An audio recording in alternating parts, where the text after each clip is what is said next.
Hello students, अब हमने इसके पहले आपको पढ़ाया था law of chemical combination, lesson number 4 science 1 का मेजरमेंट ऑफ मैटर। मैं अभी बता रही आपको law of conservation of matter.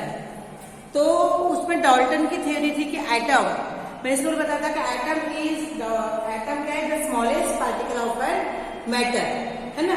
Matter का क्या बना हुआ है, मॉलिक्यूल का। मॉलिक्यूल कैसे बना है, एटम का। तो अल्टीमेटली एटम मैटर का क्या बना हुआ है, एटम। डाल्टन ने क्या बताया था, डाल्टन की थ्योरी हमने जो 8वीं क्लास में पढ़े थे, उसमें क्या था कि एटम, ये जो एटम है ये कैसा है, इनडिविजिबल है और इनडिस्ट्रिक्टिबल, अरे उसका डिस्ट्रिक्टिबल, अरे उसका विभाजन भी नहीं होता और वो डिवीजन भी होता नहीं। ये डाल्टन ने कहा था। फिर उसके लिए मैंने एक एग्जाम्पल आपको बताया था, verification of law of chemical combination में केमिकल ऑक्साइड सॉरी कैल्शियम कार्क्लोराइड और कैल्शियम और सोडियम सल्फेट। तो सोडियम सल्फेट हमने लिया था कैल्शियम क्लोराइड 56 ग्राम और सोडियम सल्फेट लिया था 16 ग्राम। 56 और 18 ग्राम दोनों 74 होता है, तो उसका जो प्रोडक्ट आता है वो भी कितना आएगा, 74। That is chemical combination. The structure of the substance can change when two or more than two chemicals combine, their structure change, their by weight they are not changes, that is chemical combination. अब law of conservation of matter, the mass of the original matter and the mass of another uniform matter result chemical change are equal. अब क्या होता है, जैसे कि हमने कहा A plus B, AB plus CD, इससे बन गया AB plus B C.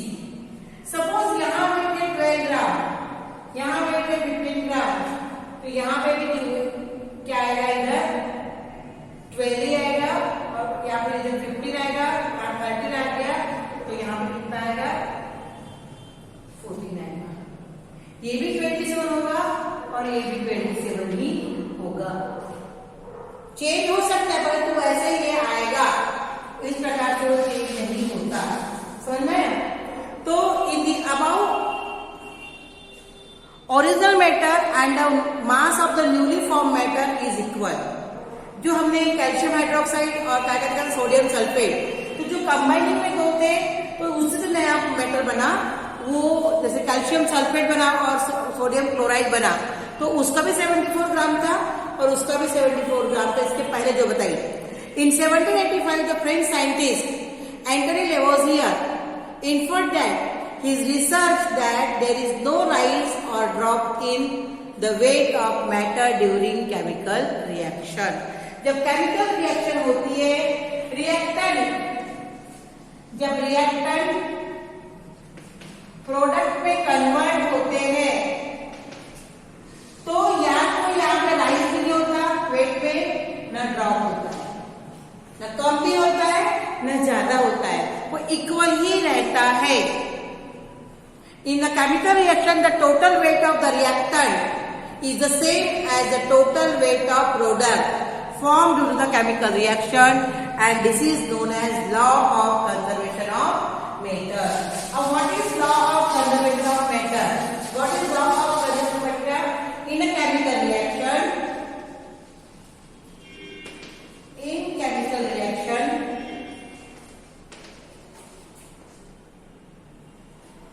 chemical reaction,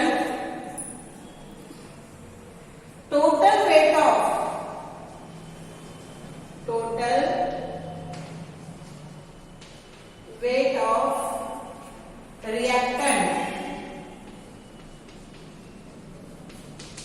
is same as the total weight of product. There is not up, not drop. up भी नहीं होता और drop भी नहीं होता। In a calculation, total weight of reactant is same as the total weight of product, and it is known as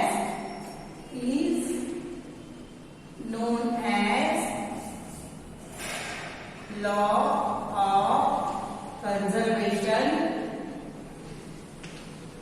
of matter.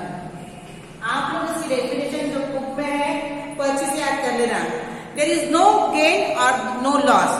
Number of reactant, the total weight of reactant is equal to the total weight of product. That is the law of conservation of matter. ये किसने बताया? लेओज़ियर ने बताया। इसके बाद हम पढ़ेंगे law of constant proportion. Law of constant proportion. Law of constant proportion क्या है? Law of conservation of matter.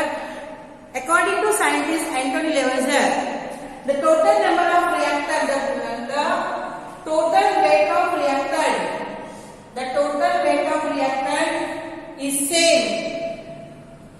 The total weight of product, the total weight of reactant and the product is same.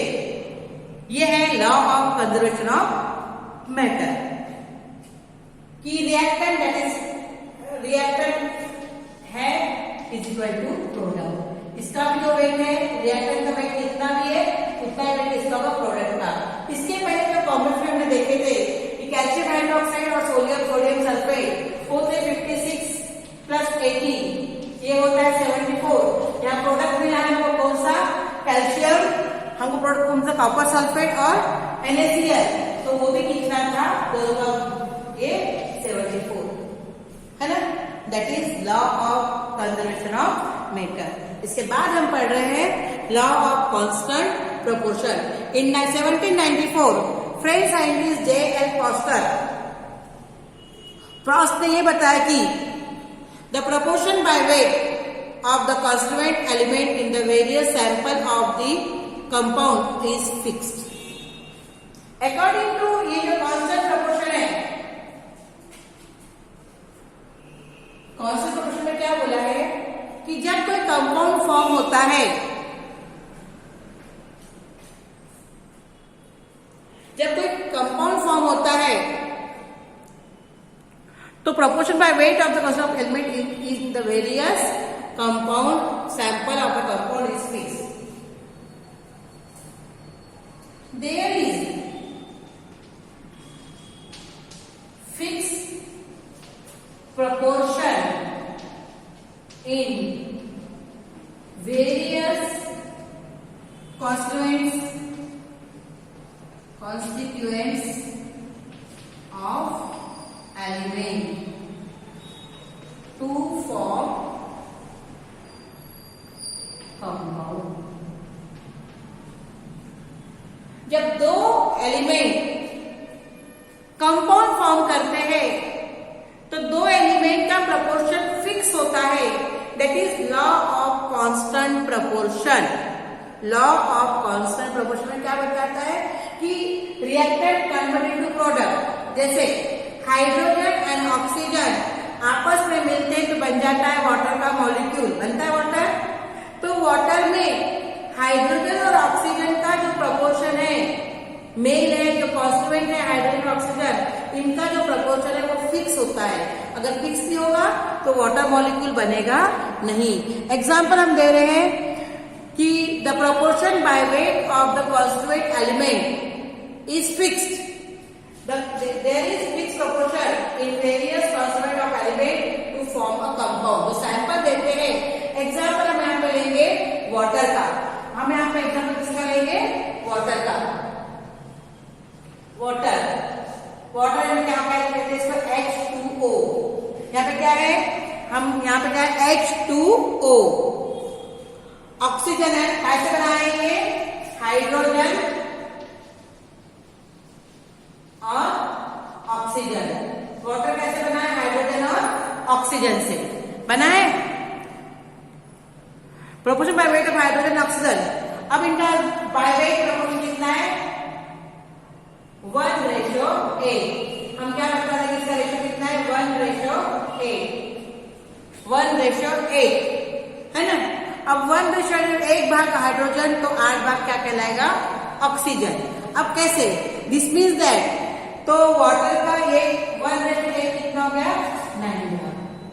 ये कितना हो गया 9 ग्राम। कितना हो गया 9 gram of water. कितना ग्राम वाटर हो गया 9 ग्राम। जब वाटर बनता है, पानी हाइड्रोजन और ऑक्सीजन से पानी बनता है, तो वहां पे 1 भाग हाइड्रोजन और 8 भाग ऑक्सीजन, ठीक है। तो कितना हो गया उसके प्रोपोर्शन बाय वेट कितना हो गया वो 9 ग्राम हो गया। कितना हो गया वो 9 gram of water is form by chemical combination of 1 gram of hydrogen and 8 gram of oxygen. अब हम क्या बोलेंगे, हम यहाँ पे लिखते हैं कि ये जो ये बना है, क्या बोलते हैं इसको, वाटर मॉलिक्यूल बना है। तो एक मिनट मैं आप लोग बता देती हूँ। 9 gram of water is form by 1 gram of hydrogen and 8 gram of oxygen by weight, है ना। 1 ग्राम हाइड्रोजन और 8 ग्राम ऑक्सीजन से ये बना है, ठीक है। अब कैसे आता है ये एक आठ, अब 1 8 बता दिए। हाइड्रोजन का एटॉमिक मास कितना है 1, तो कितने 2 कितना 2 आएगा। और ऑक्सीजन कितना है 16, एटॉमिक मास कितना है ऑक्सीजन का 16, तो ये हो गया 16 हो गया। 2 1 2 2 8 6 आ गया ये, है ना। वैसे एग्जांपल दिया है ये कार्बन डाइऑक्साइड का, तुम्हारे बुक में दिया है कार्बन डाइऑक्साइड, तुम्हारे बुक में दिया हुआ है कार्बन डाइऑक्साइड। अब कार्बन डाइऑक्साइड वो है इन कार्बन डाइऑक्साइड, अब एक कार्बन डाइऑक्साइड का CO2, यहाँ पे कितना है C कितने 1, तो क्या हुआ ये कार्बन 12 ग्राम। कार्बन डाइऑक्साइड में क्या है, कार्बन डाइऑक्साइड में क्या कहलाता है 44 ग्राम C प्लस O2, ऐसे लिखते हैं हम। ये 12 ग्राम है और O2 का 32, ये 32 ग्राम है ना। ये कितना हो गया टोटल 44, तो 44 ग्राम ऑफ कार्बन डाइऑक्साइड में 12 ग्राम क्या है कार्बन और 32 ग्राम क्या है ऑक्सीजन। तो हम इसको कैसे करेंगे 3:8 बोलेंगे। ये है कार्बन डाइऑक्साइड में कार्बन और ऑक्सीजन का रेशियो कितना है 3:8 है। 44 ग्राम कैसे बन गया ये समझ में आ गया। अब ये 32 कहां से आया, इसका एटॉमिक वेट है 1 का 12, जैसे 1 ऑक्सीजन तो 16 और 2 है तो 16 16 32, कितने 12 एटॉमिक मास। ये तुमको 8 में भी हमने बताए थे।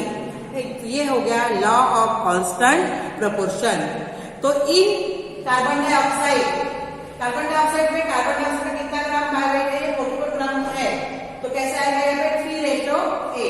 3:8 कैसे आएगा 12 ग्राम कार्बन एंड 32 ग्राम क्या है ऑक्सीजन, 3:8।